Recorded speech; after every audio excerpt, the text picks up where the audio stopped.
তো ইতিমধ্যে এখানে অনেক মানুষের ভিড় জমে গেছে। জায়গাটা যেহেতু অনেকটা বড় জায়গা, তো সবাই ছড়িয়ে ছিটিয়ে আছে, সবাইকে ঠিক সেভাবে বোঝা যাচ্ছে না। তো এখানে অনেক লোক আছে, আর এখানকার যারা গাইড আছে তো তারা আমাদেরকে গাইড করবে না, কিন্তু তারা কিন্তু যারা ফরেন কান্ট্রি থেকে এসছে, যারা এখানকার ভাষা জানে না, তো ফরেনারদেরকে তারা গাইড করে নিয়ে যাচ্ছে। তো আমরা চেষ্টা করেছিলাম তাদের সাথে কথা বলার জন্য।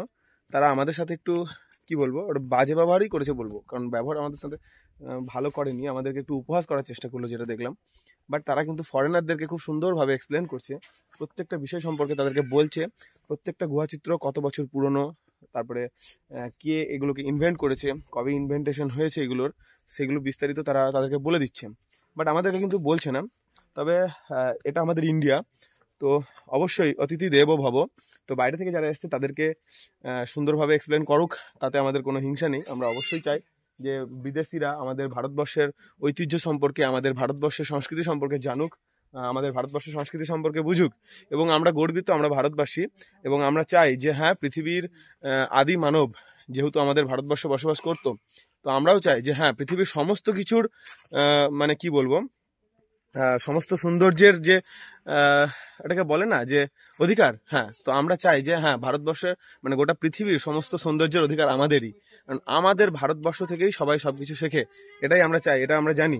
তো আমাদের ভারতবর্ষ হচ্ছে সেরা, আমাদের ভারতবর্ষ সেরা ছিল, সেরা আছে এবং সেরা থাকবে।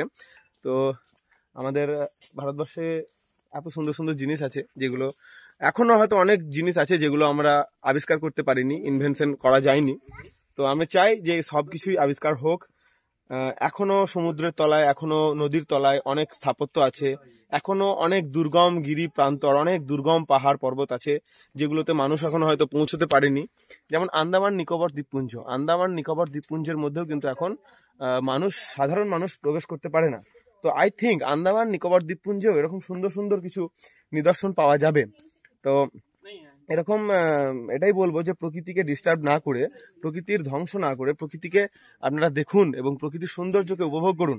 আর আপনারা আমাদের ভারতবর্ষের সৌন্দর্য সেটা বিশ্বের মাঝে ছড়িয়ে দিন। আর এগুলো সৌন্দর্য অবশ্যই সৌন্দর্য, কিন্তু এগুলো হচ্ছে যে আদিম মানুষের বসবাসের জায়গা, তাদের ঘর বলতে পারেন। তো তাদের প্রচুর স্মৃতি তারা তো জড়িয়ে রাখবেই না। তো আদিম মানুষ তাদের স্মৃতি এই পাহাড়গুলোর মধ্যে, এই ঢিবিগুলোর মধ্যে, গুহাগুলোর মধ্যে রেখে গেছে, সেগুলো আজকে আমরা উপভোগ করছি। আজ থেকে 30,000 বছর পুরনো, ভাবা যায় মানে কত বছর পুরনো।